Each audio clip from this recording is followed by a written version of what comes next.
Welcome to Data and AI Talks. Today I'm with Louis de Roo, who worked for over 20 years for IKEA, globally responsible for the BI.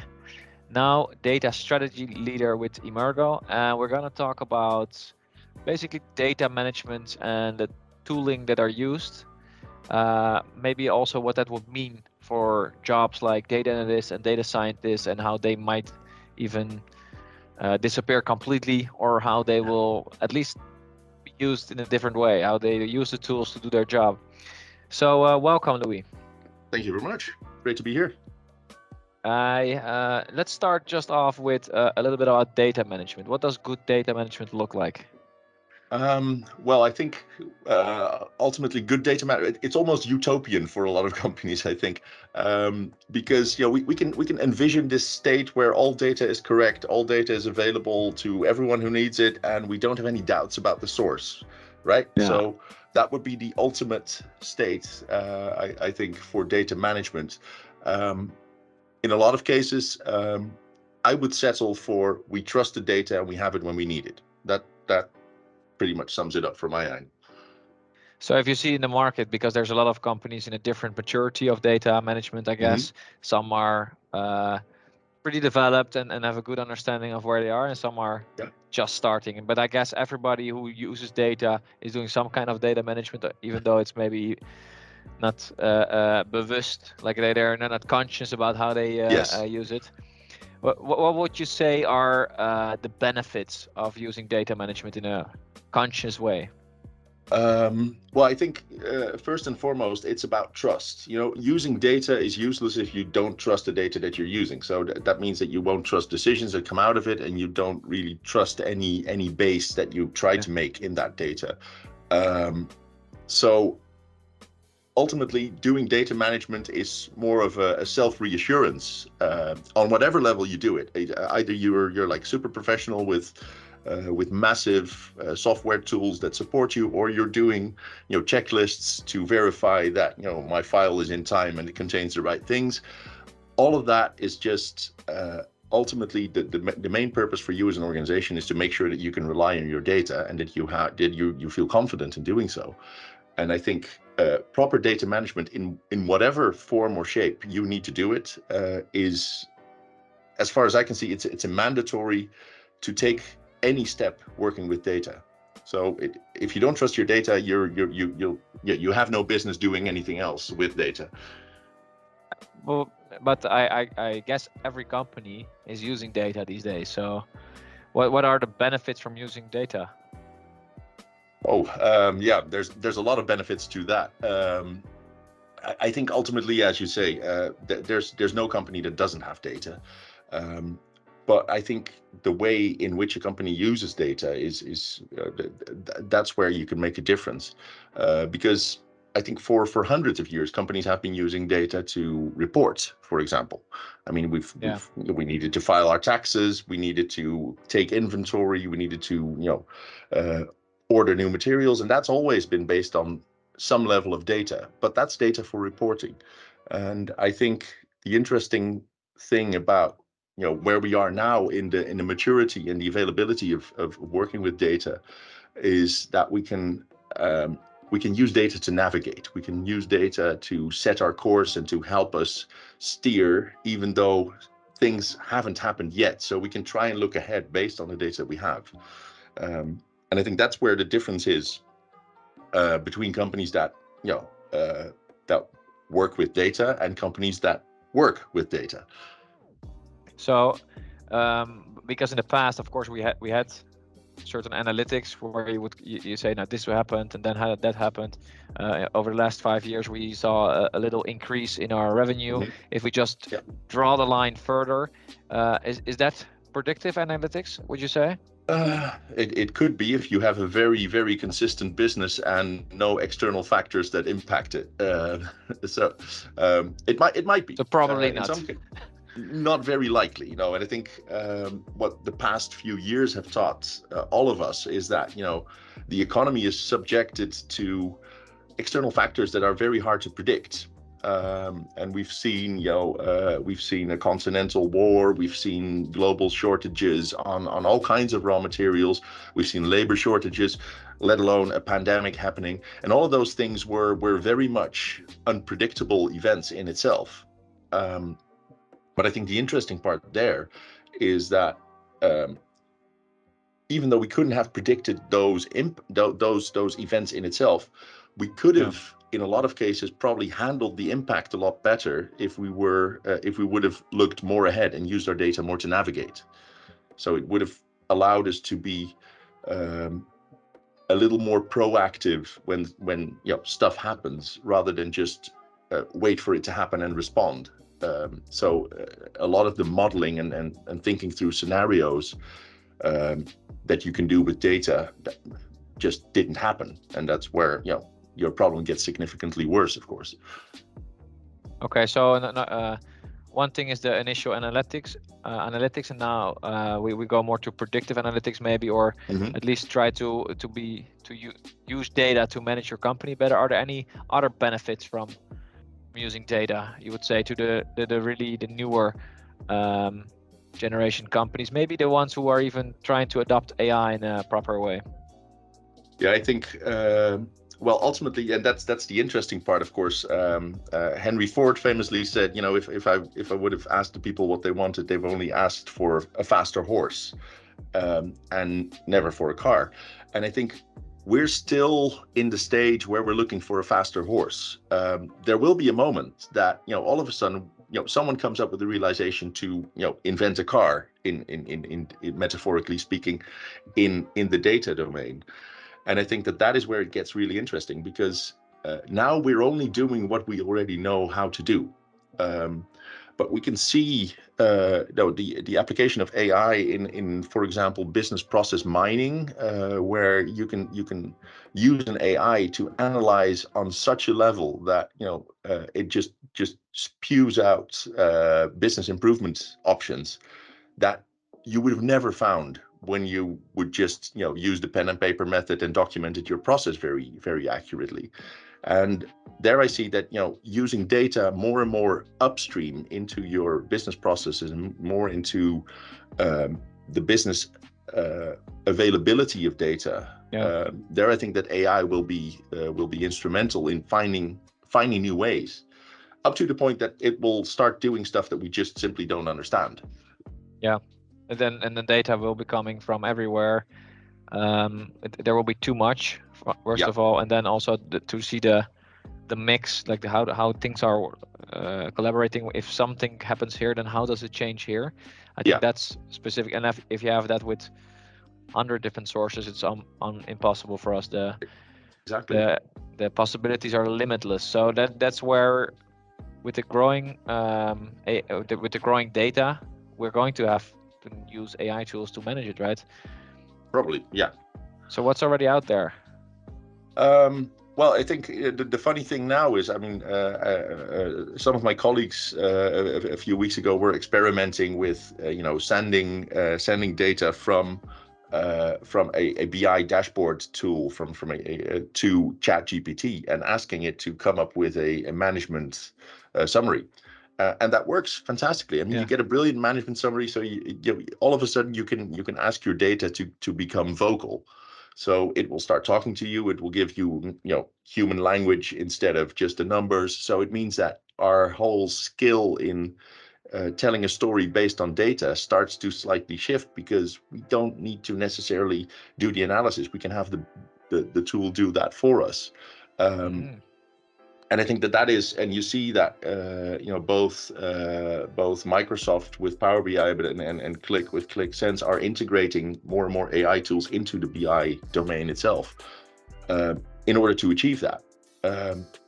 So I think that's a very practical application of AI, where when I worked in finance, every second month I had to write a full management summary for the whole board, for them to understand the data that I was giving them. Well, now I could either outsource that to ChatGPT, or maybe I could, we could abandon that process altogether, because they can do the same. So if everybody can interpret data better and easier, is there still a job for the data analyst? Because that's his job, right? Well, the job as they know it will probably at some point just end, but I think the job will change. So I think if you keep on doing what you're doing now, then in 5 years you're probably have a skill that's not very marketable anymore. At the same time, we're not there yet. First of all, because in the same example where we sent the data to ChatGPT, we also saw that there was a couple of mistakes in the actual calculations that came back. So yeah, we're not there yet. It's getting better, but we're still working on it. But I think the skill will be more and more around finding relevant sources and because the AI will be capable of handling and analyzing much more data than any human can. At the same time, we also need to tell it where to look and to sort of point it in relevant directions. We still need to understand what question we're asking it, because I think AI has the capability of boiling the ocean, but if you let it, then there's the risk that it actually will. So it will incorporate so much data that it sort of veers off. It starts to ramble. So you need to focus it, and I think that will be the skill that you need to develop as a data analyst. So your job is not so much analyzing data anymore, but it's more steering the model and feeding the model. Okay. But maybe a data literate person can also do that, or will? Yeah, I guess so. And I think that we're more and more moving towards, even though it's a bit of a stale terminology, but we're moving more into the citizen data analyst. I think both from a capability perspective, where AI allows people to do a lot more than they're actually trained for. Yeah. But also on the other end, you see that I think that data visualization becomes more and more of a commodity skill, because, compare it to, for example, using Excel. When Excel was a new tool, then there were a lot of consultants that specialized in working with Excel. By now, that has become such an integrated part of business that most people that have any kind of administrative background will be capable of handling basic Excel tasks. And I think we're moving the same way with Power BI, and up to a degree Qlik as well, that should be part of your skill set if you're working in a data environment, which is any office environment nowadays or any corporate environment. Then being able to handle data up to a level, being able to visualize that, make clear presentations, those are skills that you need to have, and you will have in a few years. That's common knowledge, I think. I mean, we still need Excel specialists for some, but it's it's really a much lower degree than I guess 20 years ago, and definitely the same will. You think the same will happen to data analysts? The way we are using them now in 20 years is completely different. Yeah, and I think it probably will be less than 20 years even, because I'm more thinking around the lines of 5 years. But on one hand, because it becomes much easier, but it's also because it becomes more and more essential to a modern corporate way of working. So companies have so much data that they need to be able to handle that. But I think the actual skill and specialism will be in identifying what data to use. Because there's too much. Yeah. And what jobs do you think will be least affected by this development in data? I think least affected probably data engineering, even though also that role will change, because also software producers become more and more aware and respectful of the fact that they need to be able to deliver data and not just hoard data inside a solution. So I think up until now, data engineers were in a part of their job just used to trying to banging on doors of software solutions, trying to get the data out, sometimes even sort of trying to write specific code to get in, and I think that part probably will become a little less, but the amount of data available is massive. So we need to find we need to still find the right data. We need to locate it. We need to see what is relevant and what isn't. So I think the job of data engineer will shift slightly, but it will mainly evolve around making data available to the consumers. And I don't see that changing very drastically. Yeah, right now I think data engineering is pretty complicated still, because a lot of organizations also don't have maybe the best data management or data architecture in place. I think data architects will also stay very important and get more important even. But when you are able to make it easier, the data engineer job might also get a little bit easier. And what we're already seeing is that the data engineer is not just a very technical person, but he's also needs to be able to talk with the business and really understand them and their needs.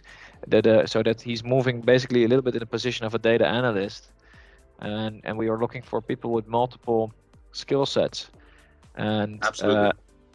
and the engineering part might also be more automated, lower code, but yeah, we will see how that develops. I also think the data engineer will be very important, and also the data architect. What do you think about the data scientist?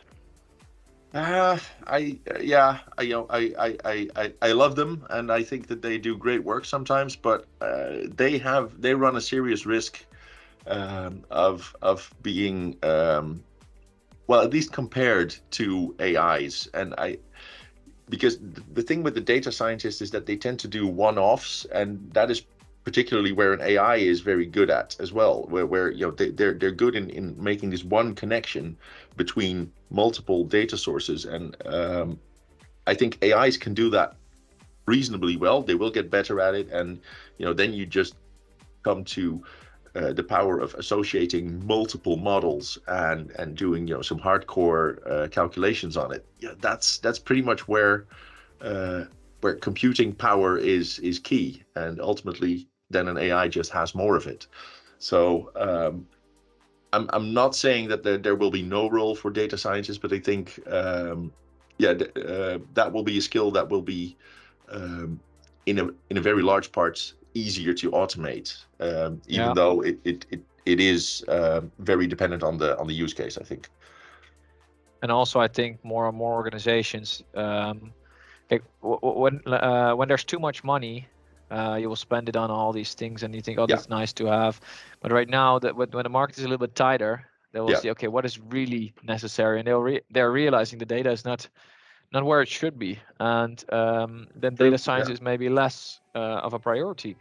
And then we have all the people from school being taught, hey, data science is cool. So there's a whole bunch of people coming from the schools, but the jobs are declining. So we have a little bit of a mismatch there. That's what I see as a data recruiter. It's a bit of a risk there. To all the new data scientists, don't forget to also polish up your data engineer skills. That will definitely help you probably. I think that's words to live by for sure, yeah.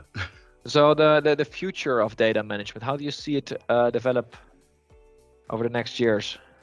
I think, I think that the gap will become bigger because we will have the companies that do very little on data management and stick to the reporting use of data, and they will have an increasing problem because data quality isn't improving with all of the tools that we have. As long as you're dependent on multiple systems trying to synchronize, or rounding errors, or synchronization moments, or just manual input, there's no way you're just going to improve your data quality all on its own. But I think that the gap will become bigger with the companies that really take an issue in data management and setting it up in a proper way. They will have data available in a much more democratic way, and in a much more simple way to just use it for whatever they feel is needed. As opposed to the companies that are just struggling to get their reports in order. And I think that gap will become bigger and bigger, up to the point where I believe that it will be an instrumental difference, where that is where you make the difference if your company is going to be seriously successful or not. So if the competition is doing it, you're not, eventually they will run you over. I think yeah, you have the risk of becoming irrelevant Yeah. because we now see, I think there's very few companies that don't use data at all anywhere in the process. And of course, if you're selling carrots on the market, then then you're not using data very much. But somewhere in the production or sales process or the market process of that carrot, there is data involved, even though it doesn't touch you or your business so much if you're in a market stall outdoors. But I think the difference will be that somewhere in your process, data has the potential of giving you an advantage, and we don't know what it is now. We don't really know where to look for it. But I think the challenge is, as a company, to find where data makes the difference and where data gives you that advantage or has the capability of giving you that advantage, and then leveraging that by making that data available. And if we're only trying to get our reports in order because the accountant says so, or because the tax service forces us to, then we're just being reactive, and I don't think that anything will no innovation will happen there. Maybe the AI will become so smart that it can help us arrange our data and collect it and sort it in the right way, so that all the companies that are not doing anything can catch up real quick. I do think well, that's an interesting one, because we see, for example, we've seen quite a few developments in terms of making standardized finance reports. For example, there's a tool called Zebra BI, which is a plugin for Power BI that you can use to build standardized finance reports, just based on. So if you have, well, anywhere near a structured data set for your finance data, it will just pull that out, and you can just have all of the standard required international business communication standardized visualizations and reports that you would need for a finance department. Yeah. So I think, yeah, that will help a lot of companies to get to the basic level. If you then choose to do nothing, then you've saved time, but you haven't really made it into a competitive advantage, as far as I'm concerned. Okay. But yeah, if that can help, because there's a lot of organizations that still do just the analytics, the reporting. Mm-hmm. They want to know about the KPIs. They want to know about the biggest numbers. And what tip would you give them? I think the biggest advice would be to see what decisions you actually need to make based on the data, because, as you say, we have a lot of reports, we have a lot of KPIs going through businesses, but a lot of those are just for us to lean back and say, are we doing all right or not? It doesn't actually help you make a better decision. And somewhere earlier on in the process, because we tend to look at the outcome of the process and at the end of the process and see what comes out, and then we have an opinion on that. Whereas earlier on in the process, you probably should have chosen left or right in order to, and that's actually where you want the data to be visible, because that's where you can hopefully make a better decision. So I'm a firm believer in the theory of constraints, to look at each bottleneck in your process, look at where those constraints are, and see where you can have a decision that impacts the outcome, and each one of those should have data available. Yeah. So if we have a big river here on the left, and on the right we have only drops coming out, we should see where is it clouded, and just keep removing the rocks until the water flows like it should.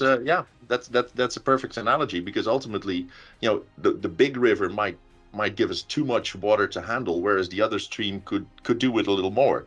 So we need to reroute. We can't just sit at the end and say, well, there's too much coming out of that. That doesn't help. Data needs to flow. That's also a good analogy to water. Like it should flow. Hey, I think this is pretty clear. So the organizations that are doing nothing on data should start something, even though they can catch up with tools like Panda. Mm-hmm. But then from there, you're still not there yet. You need to be looking at the possibilities of AI. Yes. To really not get too far behind on the competition, and keep your your role in the market. And then on the other hand, there's the candidates, the professionals that need to be worrying about the future. Their job is going to change, or it's going to be, For sure. Yeah. it's going to be 90% different, or it's going to be 10% different depending on the job. Yeah. Or it's going to disappear completely. But we would say if you're now starting your study of data analytics, take a good look at what is the future, because in 5 years the data analyst as it exists today might not exist then, right? I think we might call it the same, but the content of the job will definitely be different, and it will require a very different skill set as well. That's usually universities are teaching you the skill set of the way it is right now. Yeah. So you'll be learning stuff that's irrelevant in the future. That's maybe, I don't know. Yeah, well, it's probably not entirely irrelevant, because it's still No. good to know how it happened. But I think in most cases, my advice would be brush up on particularly the storytelling skills, because we will need those, and make sure you have you understand how the business that you're working with makes their money, because that's ultimately where you need to find the connections with the data and the process. What are storytelling tools? Well, I'm to be honest, I don't really know any dedicated storytelling tools. I mean, of course, we have data visualizations tools, and if used properly, they can be used for data storytelling as well. But I think storytelling in itself is a skill, and in order to tell the proper story, you need to understand what the thought process or the decision process of your intended user is. So if we have an intended user that needs to make decisions on X, Y, and Z, then you need to present those decisions to him in a very, very clear way, so that that those decisions actually get taken. So ChatGPT.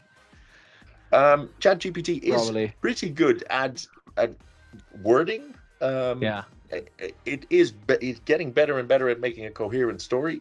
I haven't really seen an example where it was capable of turning a process into a proper data story, but I'm convinced it will get there in less time than we expect.